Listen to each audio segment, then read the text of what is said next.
السلام عليكم ورحمة الله وبركاته. geedka cirqusuus ayaa noqday mid laga isticmaalo dacallada adduunka sannadihii u dambeeyey. Haddaba aan kula wadaago 10 faa'iido oo uu jidhka u leeyahay isticmaalka geedka cirqusuus iyo qayb dadka ka mid ah oo aan loo ogolayn inay isticmaalaan geedka cirqusuuska. Aynu ka horreynaa 10 faa'iido uu jidhka u leeyahay ayaa kala ah: kow, wuxuu dawo biyo kama dhibcaan u yahay xanuunka gaastariga marka aanu qofka ku xumaanin ama aanu muddo badan haynin xanuunkaasi. laba, waxaa ku jira maadooyin badan oo muhiim u ah caafimaad qabka iyo shaqada beerka. saddex, wuxuu jidhka ka dhigaa mid ka caafimaad qaba igfashanka noocyadiisa kala duwan waxaanu furaa abateedka ama cunto cunista. afar, wuxuu meesha ka saaraa hargabka, qufaca iyo qabowga. shan, wuxuu wanaajiyaa shaqada dheefshiidka waxaanu meesha ka saaraa dibirada badan ee ka dhalata cuntooyinka la cuno qaarkood. lix, wuxuu dhiigga ka dhigaa mid nadiifa waxaanu wanaajiyaa isu socodka dhiigga ee jidhka oo dhan. toddoba, wuxuu dawo wanaagsan u yahay xanuunka rheumatismka. sideed, wuxuu caawiyaa caafimaad qabka dadka qaba xanuunka sonkorowga. sagaal, wuxuu kor u qaadaa awoodda difaaca ee jidhka.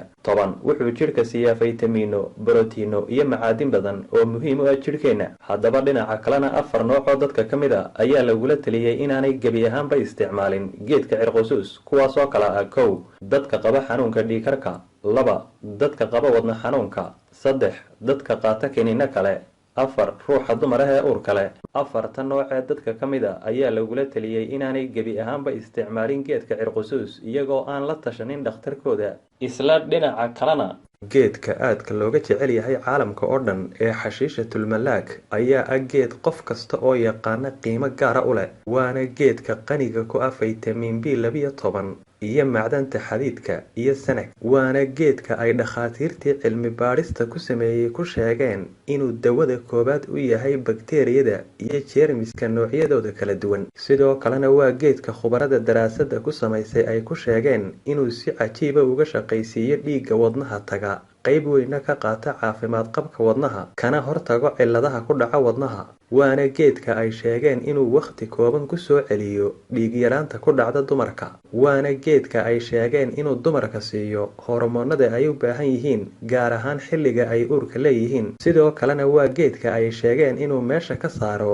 xanuunada ku dhaca maqaarka, waana marka jirridiisa la tumo kadibna shaaha lagu darsado. sidoo kalena waa geedka ay sheegeen inay ku jiraan 2 maado oo muhiim u ah daaweynta gaastariga isla markaana si cajiiba u nadiifiya caloosha. waana geedka ay sheegeen inuu dawo biyo kama dhibcaana u yahay xanuunka dhanjafka, waana marka jirridiisa la tumo ee shaaha lagu darsado. isla markaana waa geedka ay sheegeen inuu dawada wanaagsan u yahay xanuunka rheumatismka, waana geedka ay sheegeen inuu muhiim u yahay caafimaad qabka beerka. isla sidaasoo kalena waa geedka ay sheegeen inuu meesha ka saaro kaliya xanuunka, waana geedka ay sheegeen inuu caloosha ka nadiifiyo noocyada kala duwan ee gooryaanka. waana geed waxtarkiisa ugu badani uu ku jiro in jirridiisa la tumo kadibna lagu darsado cabitaanada. ilaahay baana cudurka iyo caafimaadkaba haya. ilaahay waxaynu weydiisanaynaa caafimaad taama. mahadsanidin.